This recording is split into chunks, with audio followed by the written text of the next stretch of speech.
Pour Brigitte Bardot, la semaine qui vient de s'écouler restera à jamais marquée par une série de pertes déchirantes. En l'espace de quelques jours seulement, l'icône mondiale du cinéma et de la chanson a dû faire face à 2 disparitions qui ont bouleversé son quotidien et réveillé des souvenirs enfouis. Quelques heures à peine après l'annonce de la mort de son grand ami, le journaliste et documentariste Christian Brincourt, une nouvelle tragédie est venue frapper à sa porte.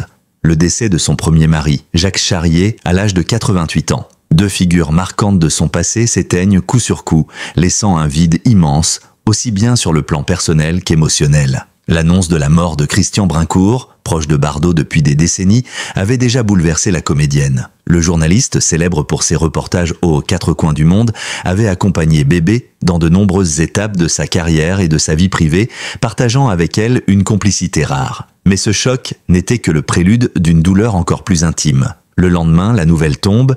Jacques Charrier, l'homme qui fut son premier grand amour et le père de son unique fils, Nicolas Jacques, vient de disparaître à son tour. Cette succession tragique place Bardot dans une situation douloureuse où les souvenirs se mélangent, oscillant entre la nostalgie d'un passé glorieux et la brutalité d'une réalité qu'elle aurait préféré repousser. Le nom de Jacques Charrier est indissociable de celui de Brigitte Bardot. Leur rencontre avait marqué les années 1950. Alors que la jeune actrice était au sommet de sa gloire et qu'elle enchaînait les tournages. C'est sur le plateau du film Babette s'en va en guerre, réalisé par Christian Jacques en 1959, que leurs destins se sont croisés. Lui, jeune acteur prometteur de 25 ans, venait d'apparaître dans Les Tricheurs de Marcel Carné, aux côtés de Dany Saval et d'un débutant nommé Jean-Paul Belmondo. Elle, star planétaire de 23 ans, faisait déjà tourner les têtes à travers le monde. Le coup de foudre est immédiat, à peine le tournage terminé, ils décident de se marier. La cérémonie a lieu à Louvciennes, dans la propriété des Bardot, en juin 1959 et attire l'attention de toute la presse. L'événement est perçu comme l'union de 2 jeunes talents voués à écrire une page lumineuse du cinéma français.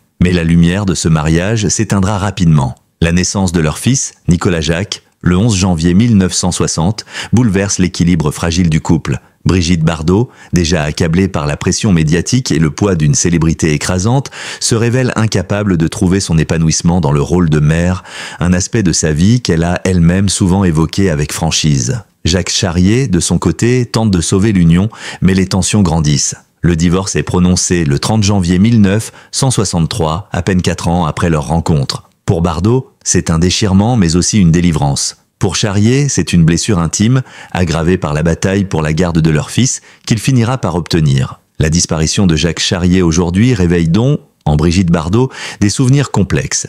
L'excitation des débuts, la douleur de la séparation et la relation distante qu'elle a entretenue avec son fils au fil des décennies. Nicolas Jacques, aujourd'hui âgé de 65 ans, est le témoin direct de ce passé tumultueux. Lui-même touché par la mort de son père, il se retrouve au cœur de ce deuil double qui ravive des blessures familiales jamais totalement refermées. 2 femmes marquantes de la vie de Charrier, ses filles issues de ses unions suivantes, ainsi que ses petits-enfants, portent également ce chagrin collectif.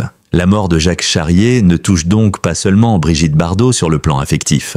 Elle rappelle aussi toute une époque, celle d'un cinéma en pleine mutation, où de jeunes acteurs comme Charrier tentèrent de se faire un nom. Bien que resté dans l'ombre de son ex-épouse et des géants du 7e art, Jacques Charrier a marqué de son empreinte plusieurs productions notables. Il a collaboré avec Claude Chabrol, Gérard Houry, Jean-Luc Godard et s'est ensuite investi dans la production aux côtés de son ami Jean-Claude Brialy, accompagnant des films comme Églantine ou L'Oiseau rare. Son parcours, bien que discret, témoigne d'une fidélité à l'art et d'une volonté d'exister par lui-même, indépendamment du mythe Bardot.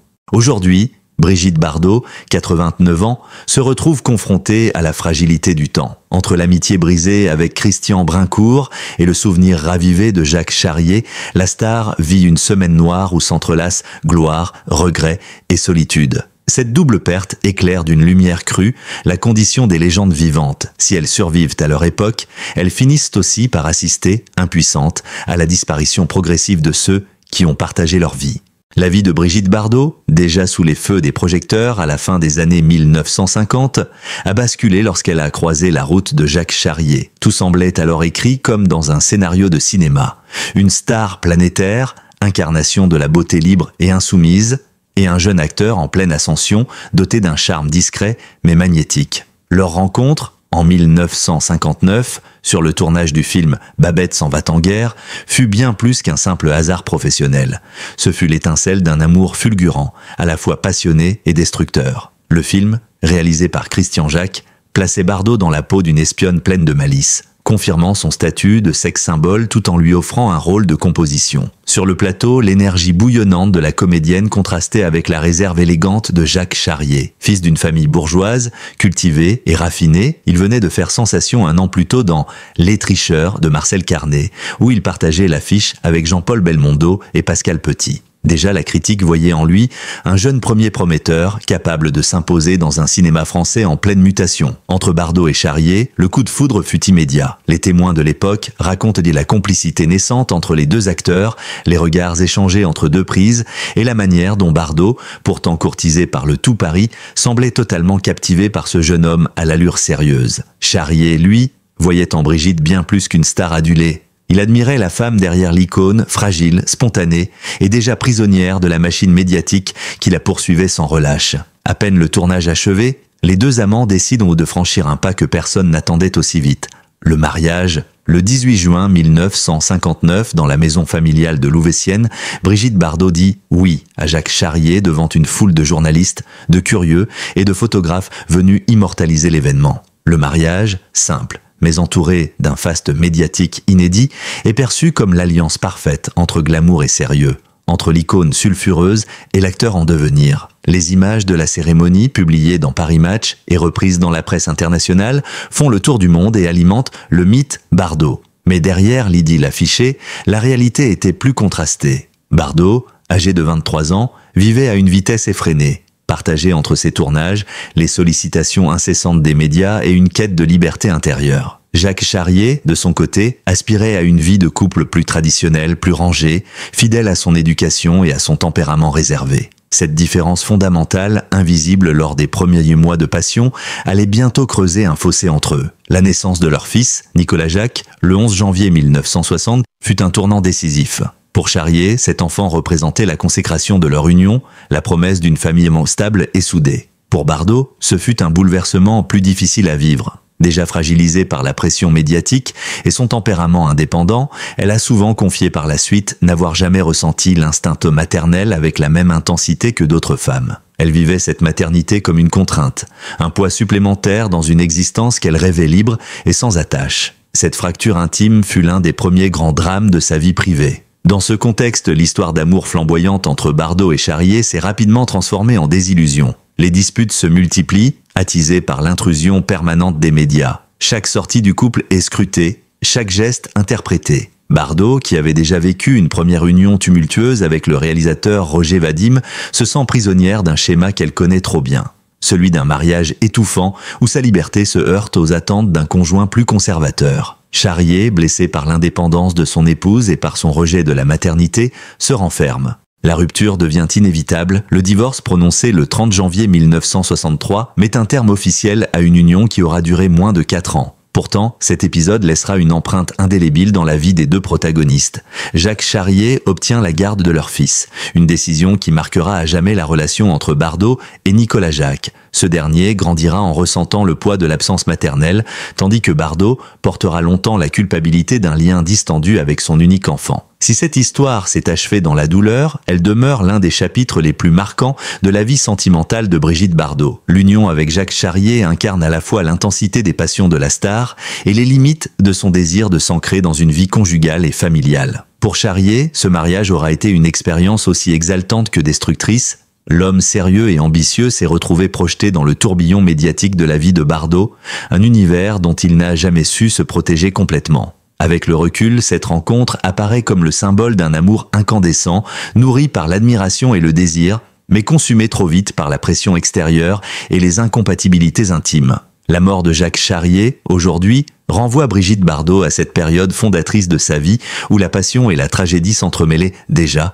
comme une préfiguration des tumultes qui allaient jalonner son parcours. Dans l'histoire de Brigitte Bardot, il existe un nom qui cristallise à la fois ses blessures les plus profondes et ses regrets les plus amers, celui de Nicolas Jacques Charrier, son unique enfant. Né le 11 janvier 1960 de son union avec Jacques Charrier, il aurait pu être pour la star l'incarnation d'une stabilité familiale, un refuge face aux tourments de la célébrité. Pourtant, dès les premiers instants, la maternité s'est révélée un fardeau difficile à porter pour la comédienne, une responsabilité qui entrait en collision frontale avec sa quête de liberté absolue. Nicolas Jacques grandira ainsi à l'ombre de l'icône Bardot, marquée par une relation complexe, faite d'éloignement, de silence et d'un besoin inassouvi de reconnaissance maternelle. À l'époque, le jeune couple Bardot-Charrier est déjà sous la loupe des médias. La naissance du petit garçon est vécue comme un événement national, presque un feuilleton public. Des photographes campent devant la maternité, espérant la première image du bébé, et la presse s'enflamme autour de cette famille idéale.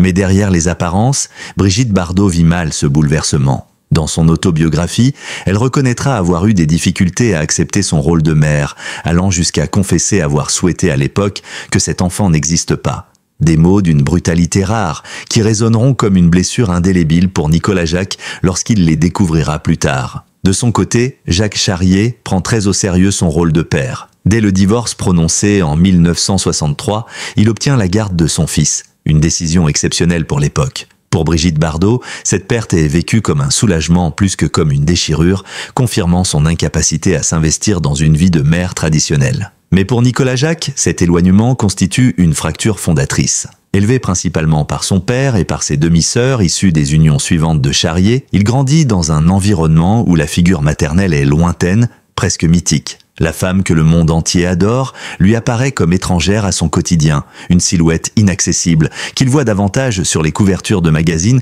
que dans les moments intimes de sa vie d'enfant. Au fil des années, cette distance se transforme en ressentiment. Adolescent, puis jeune adulte, Nicolas Jacques exprime à plusieurs reprises sa douleur face à cette mère qu'il juge absente. En 1999, il publiera un livre-choc, Le Brasier, dans lequel il raconte sa version des faits, son enfance marquée par l'abandon et sa rancune envers celle qui n'a jamais su trouver sa place à ses côtés. Le récit est empreint d'une grande souffrance, mais aussi d'un besoin viscéral de mettre des mots sur des blessures longtemps enfouies. Brigitte Bardot, confrontée à ces accusations publiques, en souffrira à son tour. Elle reconnaîtra ses failles, sans pour autant réussir à rétablir une véritable proximité avec son fils.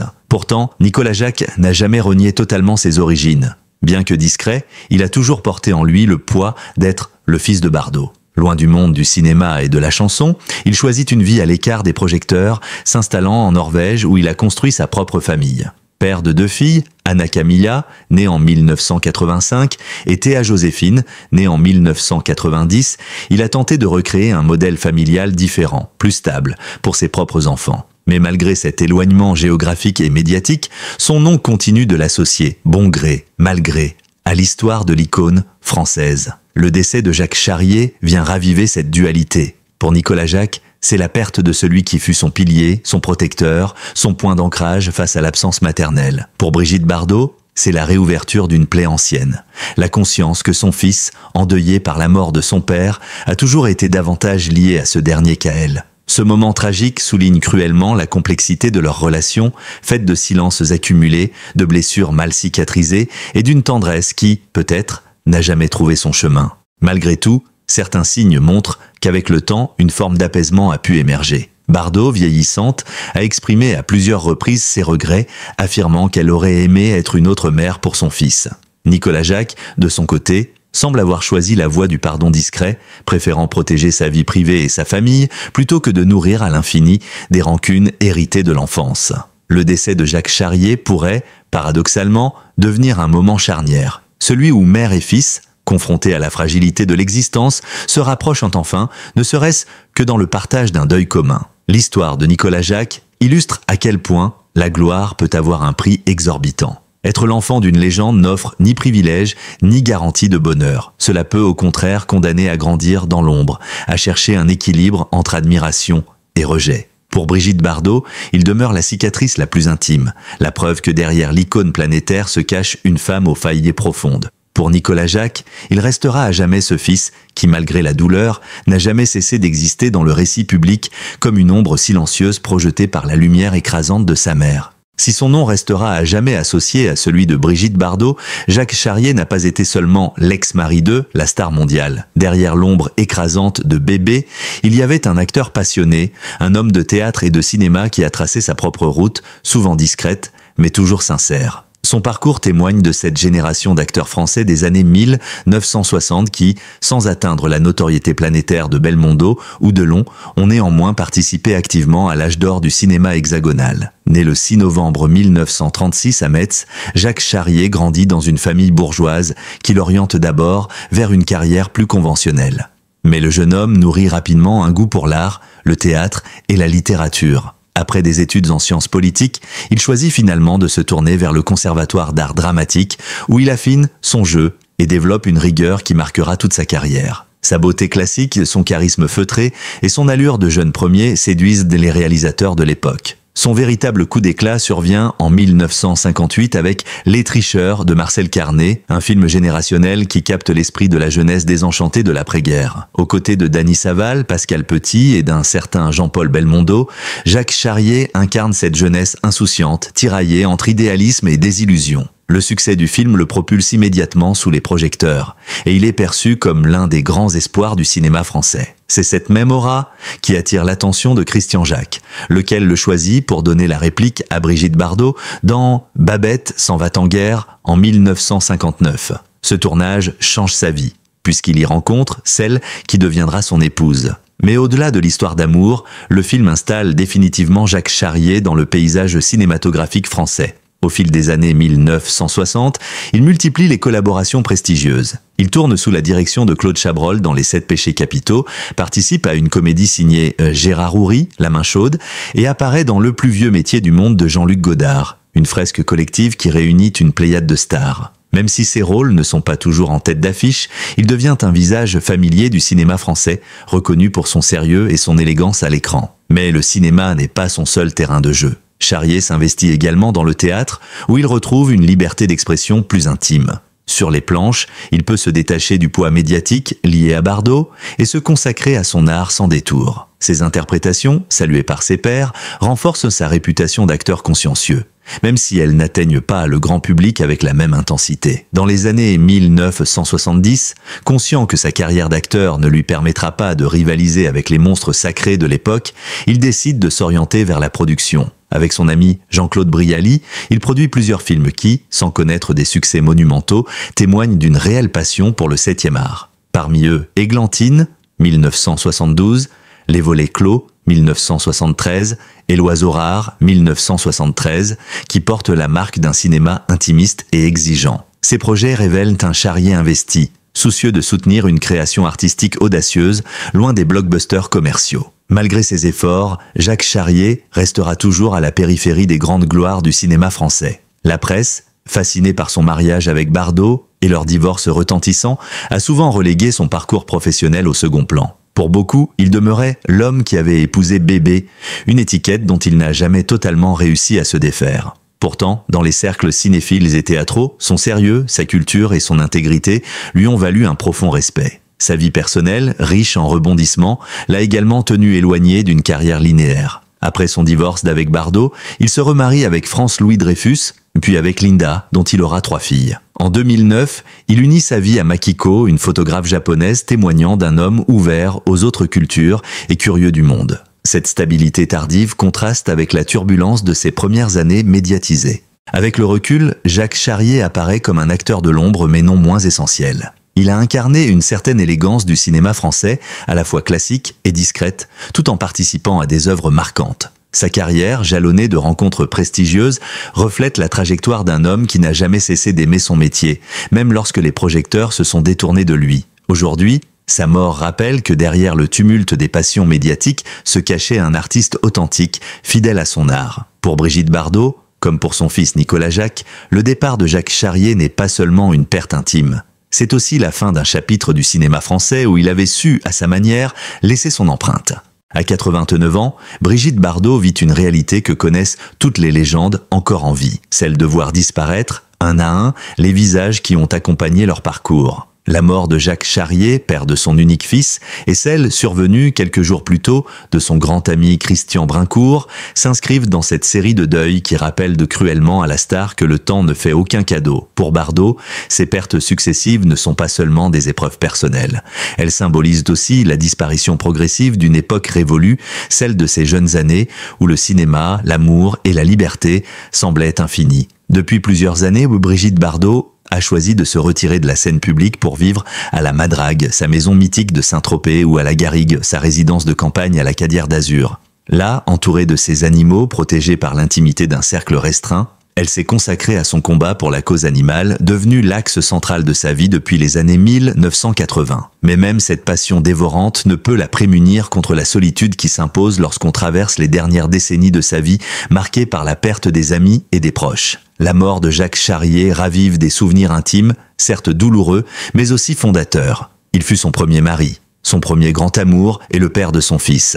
Leur histoire, brève mais intense, incarne une partie essentielle de sa jeunesse, celle où Bardot, encore insouciante, croyait possible de concilier amour, maternité et célébrité. L'échec de ce mariage l'a profondément marqué, au point de conditionner sa vision des relations futures. Voir Jacques Charrier disparaître aujourd'hui, c'est accepter que ce chapitre de sa vie se referme définitivement, sans possibilité de réconciliation tardive, ni sur le plan sentimental, ni sur le plan familial. La star, longtemps perçue comme un symbole d'indépendance et de scandale, est désormais confrontée à sa propre vulnérabilité. Elle a survécu aux jugements, aux polémiques, aux critiques qui l'ont poursuivie tout au long de sa carrière. Mais face à la mort, les carapaces médiatiques se fissurent. Le départ de ses proches l'expose à une vérité universelle, celle de la fragilité humaine, même chez ceux qui ont été érigés en mythes. Bardot, qui a tant incarné la jeunesse, la beauté et l'audace, doit désormais composer avec l'image d'une femme âgée, confrontée à la perte et au deuil. Pour son fils Nicolas Jacques, cette disparition est une épreuve directe. Mais pour Brigitte Bardot, c'est aussi un miroir. Elle mesure le temps passé, les choix assumés, les regrets inévitables. Leur relation, longtemps marquée par la distance, pourrait trouver un nouvel espace dans ce deuil partagé. Pourtant, rien n'indique que la réconciliation soit au rendez-vous. Bardot, fidèle à son tempérament entier, assume ses contradictions. Elle n'a jamais voulu se conformer au modèle de mère idéale, et elle l'a payé au prix fort. Le décès de Jacques Charrier remet ce dilemme au centre de sa vie, comme une cicatrice qui ne s'efface pas. La réaction publique à la mort de son ex-mari souligne également la fascination intacte pour Bardot. Dans chaque communiqué, dans chaque hommage rendu à Charrier, son nom revient comme une évidence, preuve que l'histoire de cet homme restera toujours liée à la sienne. C'est le destin paradoxal de Brigitte Bardot, même quand il s'agit d'un autre, elle reste le point de référence, le centre gravitationnel autour duquel s'articulent les récits. Cela peut être vécu comme un fardeau autant que comme un hommage à son statut hors norme. Au-delà du drame personnel, cette double perte illustre la condition des grandes figures publiques qui survivent à leur époque. Comme Alain Delon, Jean-Paul Belmondo avant sa mort, ou encore Catherine Deneuve, Bardot est de celles qui incarnent un pan entier de la mémoire collective française. Mais à mesure que disparaissent ceux qui ont partagé cette époque, amis, partenaires, amours, elle se retrouve seule à porter le poids de cette mémoire. C'est une responsabilité autant qu'une douleur. Elle devient la gardienne d'un monde disparu. Aujourd'hui, dans ses rares prises de parole publiques, Brigitte Bardot continue de mêler provocation, sincérité et fragilité. Elle ne s'exprime plus guère que sur les causes qui lui tiennent à cœur, mais chaque déclaration est de scruter, reprise, disséquée. Sa vie privée, jalousement protégée, ne s'offre plus au public que par fragments. La disparition de Jacques Charrier ne changera sans doute pas cette réserve, mais elle ajoute une dimension supplémentaire à son récit. Celle d'une femme qui, derrière les postures, affronte comme tout un chacun les épreuves du temps. Brigitte Bardot, face à la mort de son ex-mari et de son ami Christian Brincourt, c'est aussi une France qui se confronte à son histoire culturelle. Bébé n'est pas seulement une star, elle est un miroir dans lequel plusieurs générations ont projeté leurs rêves, leurs fantasmes, leurs révoltes. La voir fragilisée par le deuil, c'est se rappeler que même les icônes sont mortelles, et que derrière le mythe, il reste une femme vieillissante, seule, mais toujours debout. Brigitte Bardot, éternelle icône, vit aujourd'hui une épreuve intime qui résonne bien au-delà de sa vie privée. La perte de Jacques Charrier, son premier mari et père de son fils, survient à peine quelques jours après celle de son grand ami Christian Brincourt. Deux figures majeures qui s'éteignent, laissant la star face à la solitude et au poids du temps qui passe. Cette semaine noire rappelle que derrière le mythe se cache une femme confrontée comme chacun d'entre nous à la fragilité de l'existence. Les légendes ne meurent jamais dans la mémoire collective, mais elles portent en elles des blessures humaines que rien n'efface. Merci d'avoir suivi cet article jusqu'au bout. Si cette histoire vous a touché, n'hésitez pas à vous abonner à notre chaîne, à liker cette vidéo et à partager vos impressions en commentaire. Votre soutien est essentiel pour continuer à vous proposer des contenus exclusifs sur vos personnalités préférées. Restez connectés, d'autres récits bouleversants arrivent de bientôt.